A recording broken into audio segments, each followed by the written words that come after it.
I'm sorry everyone, my hair is so flat, it's so humid. I wanted to do something about it. Should I do something about it? This is what it's all done to me. I can't deal with it. Whew. Okay, this is like the last episode I'm gonna do probably on like a specific topic that really matters to me because yeah, I gotta get back to the music. Like I said, it was only like a mini series. Talking a bit more quietly because my sister's like sleeping literally behind this wall. I don't know how she's not complaining. And I don't want to make her because she's a handful. So let's not wake her. I know it looks like it's the middle of the day, but as always with these episodes, it's actually the middle of the night. Like it's 30 to midnight. You just can't tell.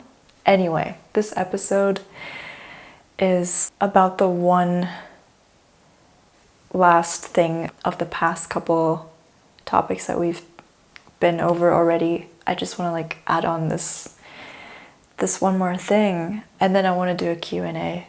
I hope I get some interesting questions, but I'll probably send that request out before this. So, well, you can tell from the title that today is going to be pretty much about my story of not bullying. I couldn't claim to have been bullied. That's not what happened. I was just excluded, whether that had anything or everything to do with me and how I carried myself, or whether that had everything to do with everyone thinking I wasn't part of their group. I don't know.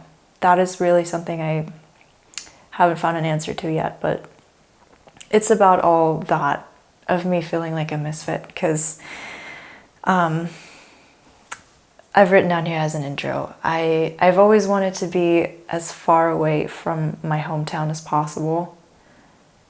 Not because it sucks here, like honestly it is drop dead gorgeous. Everything out there, especially during the day, I mean now it's pitch black, but there's just so much nature. It's so beautiful. I have everything I need to live and breathe and thrive and more. It's just, okay, with the thriving thing, not so much, and that's what I'm trying to talk about. It's just like the people don't match with what I'm trying to do with my life. And that's something I'd realized when I was probably around the age of 12 for the first time, and then directly throughout my teens it became really apparent that I just wanted something else. Janae Aiko has this wonderful line, "Hell is not a certain evil.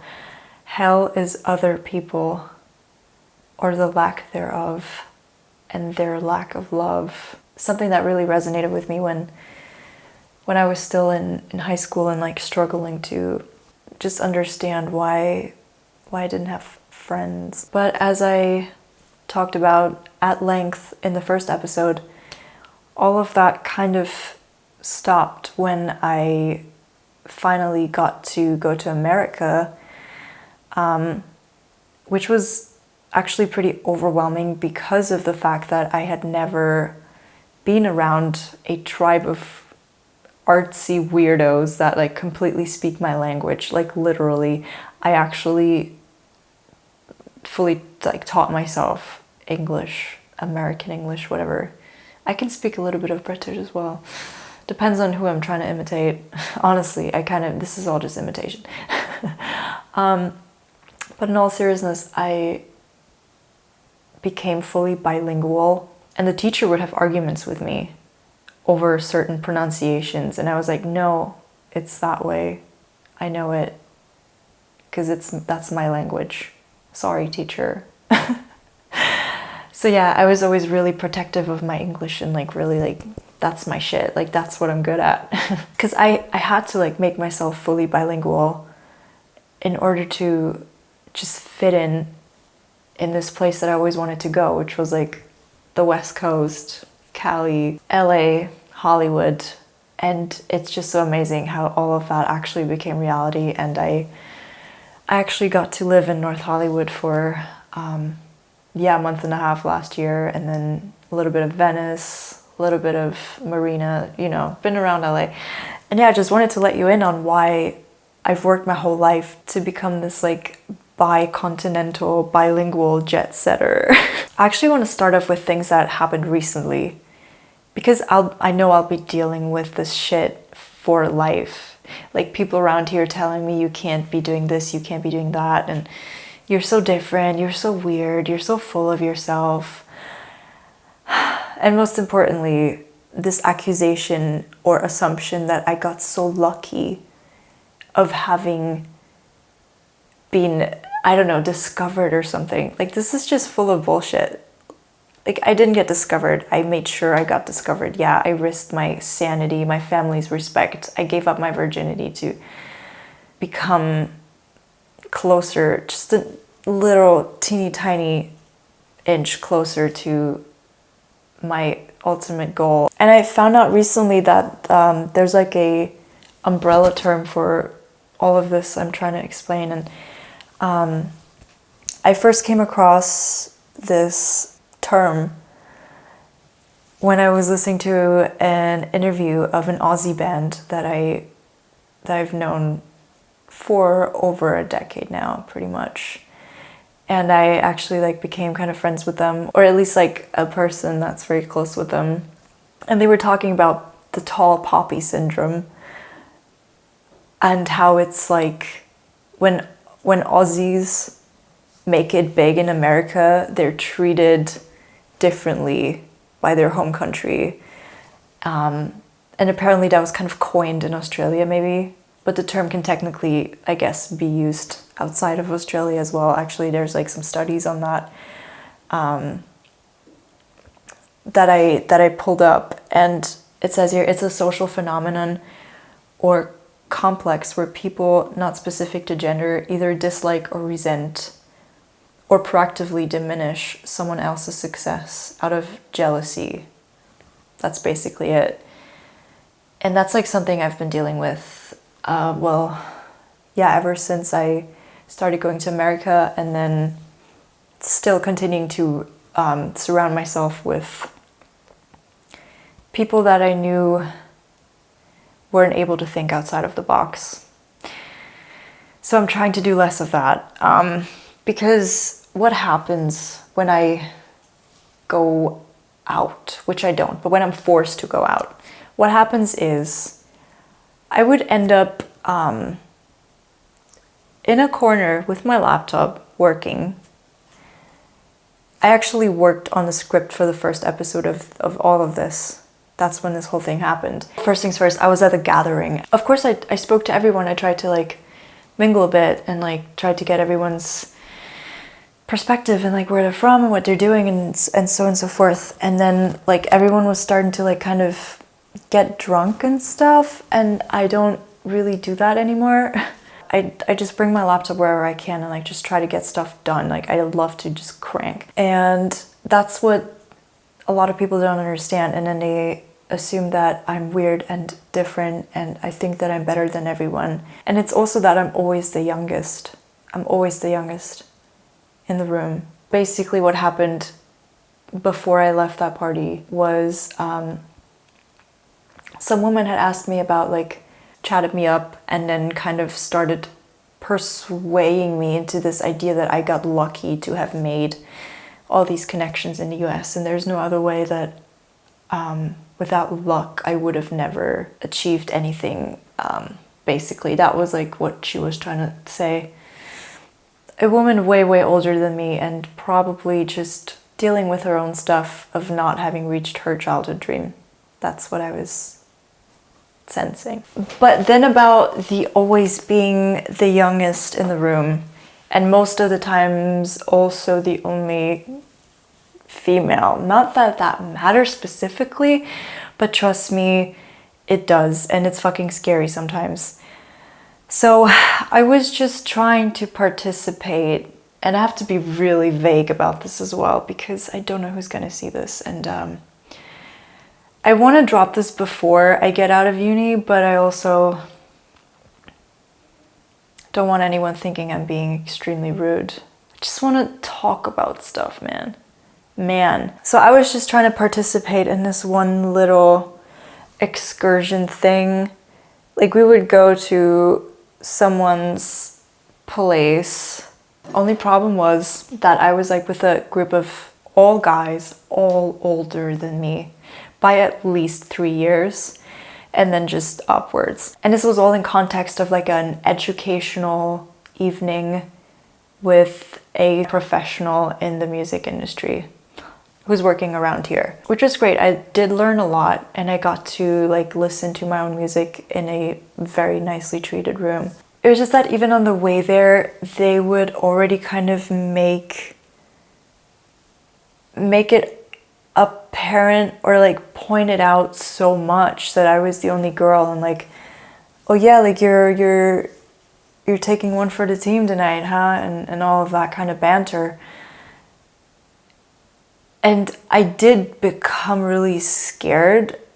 Obviously, like from then on, it was just like, how do I handle myself now? How do I move? How do I like, do I take my jacket off? I like, it really gets to that point where I think about these things. Like, what do I do physically to like make everything go as smoothly as possible from now on? Because I can't like turn around and leave now. So I let myself in. Eventually another girl joined. It was just that she didn't have anything to do with the music thing we were talking about and like the technical stuff.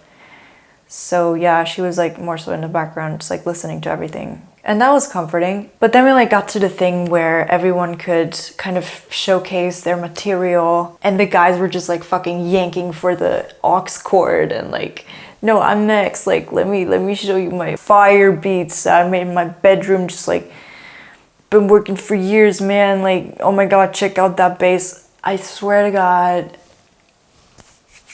all of these kiddos, like that smile was wiped off of their face so quickly when they realized that everything was like either distorting or completely flat, no transients, whatnot. It was just so funny to witness.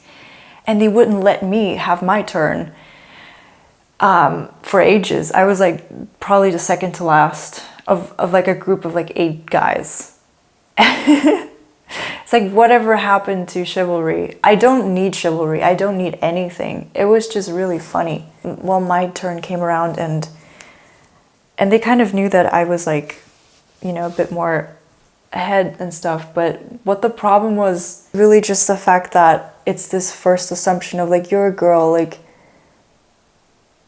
and you're so rare here. It's just so weird all the time. I just felt like such a misfit again, and I just went home and I just like had to really reset my brain after that. It was because what happened was they played a reference track of literally my best friend in LA, who's like a huge producer, like multiple Grammy nominated, and they played my track, and I'm here in this tiny town, and I literally know the guy. He's like my homie. But they just kept on ignoring me, and like the fact that I was kind of aiming higher than everyone in the room, but they wouldn't let me have my turn, you know what I mean? And there's one specific study on that, tall poppy syndrome affecting women in the workplace everywhere. And I think I'm just gonna link the infographic in the description, because that's just something I'll always kind of deal with, being cut down to size, you know, that whole thing, and never really being allowed to even feel confident or take up as much space as I want. Around here, actually, that is such a big thing. And for some reason, when I'm in LA, that's never happened to me. Not that I would have noticed, and I'm really sensitive to that stuff. But like in LA, I'm usually really told things about me that I didn't even know yet, like what I'm possibly good at, or what I could be doing, and how much potential I hold, and all of these things that just like incredibly can build you up. Just the 180 opposite of what I've witnessed around here in this conservative rural place. And I think that's because people in LA are like generally just more outside of the box thinkers, and they've also realized that in order to succeed, you have to be comfortable with yourself, and you have to be a solid person, and you have to get used to other people winning, and you have to be excited for other people winning. If you don't get that first thing right, it's not going to happen for you. Like, this is just how the universe works. And that's something I feel like people around here are a bit backwards with. When I'm here, I don't understand why no one really gets me. And when I'm there in LA, I almost get suspicious of how much people treat me nicely and with respect, actually. Like, and I always get really suspicious, like, do they mean it? Do they have any weird motives? Like, why? No, it's actually because people there have really like sacrificed a lot and then touched success and been around super successful people. And they're okay with themselves to the point where they don't need to be cutting others down. And that's the difference, I think. I was so lucky to have made a lot of friends that think like that, and they're very oriented into positivity and building everyone up in like a team mindset and all of these wonderful things that I had never heard of before I went to America.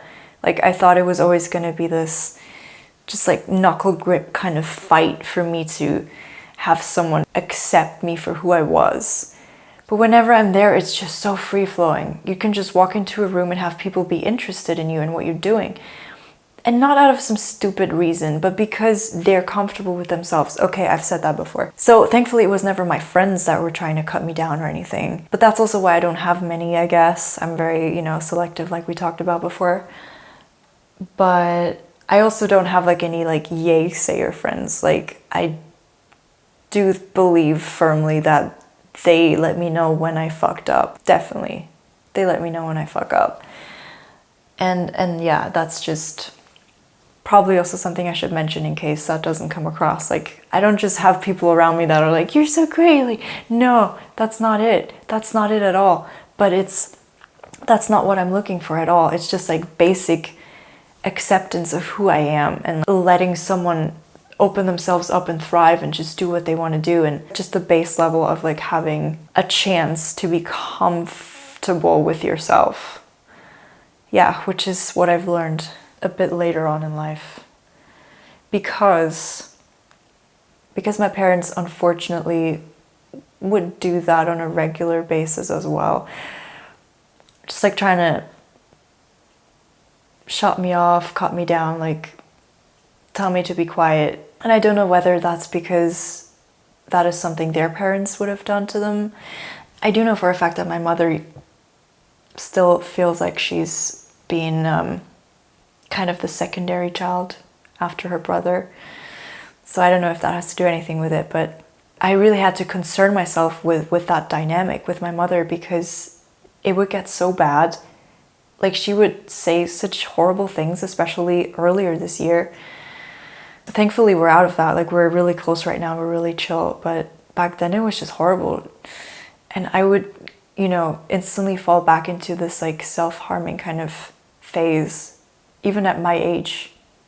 She would always kind of judge my body and, like, how my waist was too slim and my ass was sticking out too much and why do I look like this? And judging how I structure my day and when I do my work and when I choose to sleep and what I choose to eat and how much I choose to talk, and just generally having such a terrible attitude towards me trying to be an artist. Or the reason I still sometimes question whether someone means something they say to me probably has to do with my parents constantly making me question whether my real friends are my real friends. Like, they would always be like, they still don't understand that I have actual friends across the world. They're still like, are you still in contact with these randos?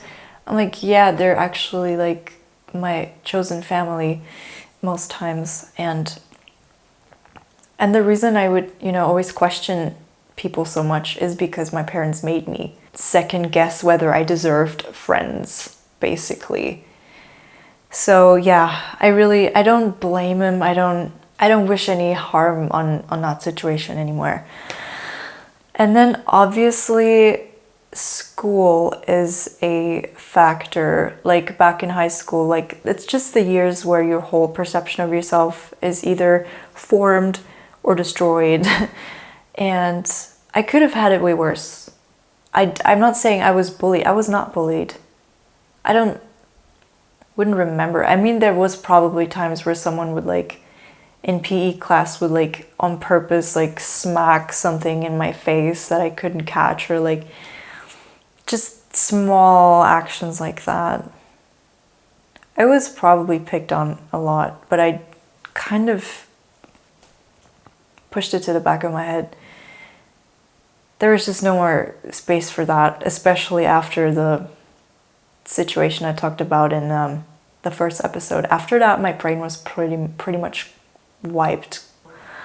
There was this one time I went to a small local band's show around here because they had invited me. I had no idea why they knew about me, and they invited me, so I was like, sure, this is really cool. I'll check you out. I bet I love your music. Basically what happened that night was I stood around on the floor for a while because I had no one to talk to, and like I didn't have anyone coming with me. So yeah, that's kind of what happens when I go to parties or something. I just like stand around unless I have my laptop so I can go and do stuff. That's why I don't go to parties anymore unless I'm like with my core team and we're like in VIP or something.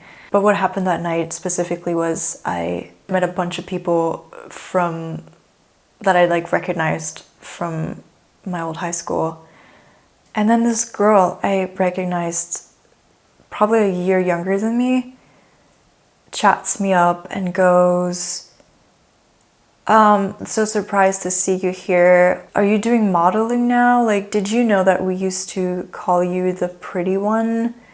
Like, that's literally what she said, like translated. And I wish I knew what happened after that or what I said, but I was literally so shocked because like, first off, I was truly shocked. Like, what, is that true?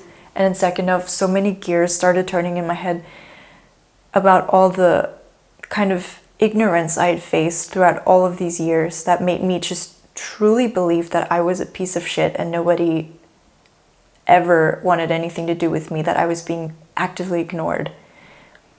And all of that suddenly like was contradicted. So I was like really stunned upon hearing that. I had no idea, and for the longest time I didn't believe what she had said, and I probably just let it slide for a long time until I kind of remembered it again when these things started happening over and over, of like people just like coming clean about what they had actually thought of me but weren't grown enough to show. So instead, out of jealousy, they would just either ignore me or diminish me. You know, and these things happen all over the world on a daily basis, especially to women. And that's why I'm sharing this whole story. That fucked me up quite a bit for a little while until I just like accepted it. And I can really just like see the details of it now and why everyone's operating the way that they are. I think I really understand. Like all of this bullshit just makes you become such a super hyper analytical person, and I can almost sometimes guess what someone else is thinking, and I can tell from across the room whether or not I want to talk to someone. I don't even need to be any closer. I don't know what's going to happen during the time when I roll out this podcast series, and if there's going to be comments either about the past and stuff. Like, I might get really fucked up again about this and really self-conscious. I don't know, but I'm risking it again because the last time I got really fucked up about things turned my life around completely for the better. So there's no harm in that. So yeah, come at me, bro. Come at me, bro. I really just want to be the healthiest, best functioning, and also prettiest version of myself. I just really had to grab him back. I just feel like everyone really loves him, so why not give the people what they want? Some pinup Louis. Yeah, that was like one more thing that happened. I would always be like talking to my manager like, I feel so insecure and everyone's better than me. But then he kind of made me realize I don't have a reason to be insecure. Like, he literally said to me, you're the one that's making them insecure. And that just changed so much. That changed everything. So just to conclude this, if you're being bullied, it's so very likely that these people are like stuck mentally, whether they know it or not, and they just have so much to figure out with themselves. And also it's jealousy. And yeah, look at the infographic that I'll put in the description. I think that really says a lot, and it's so sad, and I wish this was talked about more, honestly.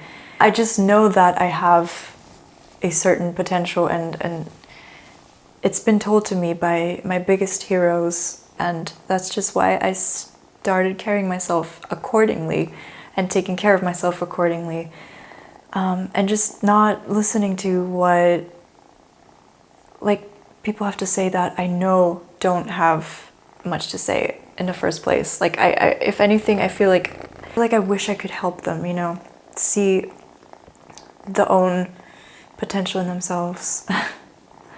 Yeah, so if you're dealing with that, honestly, that's 99.9% the reason. Like it's jealousy and them dealing with their own issues. But yeah, I really know we have to wrap soon because I have like 4 minutes left on tape. It's gonna be over soon. Okay, bye-bye. Sorry about this shortcut. We didn't still get that, did we? No.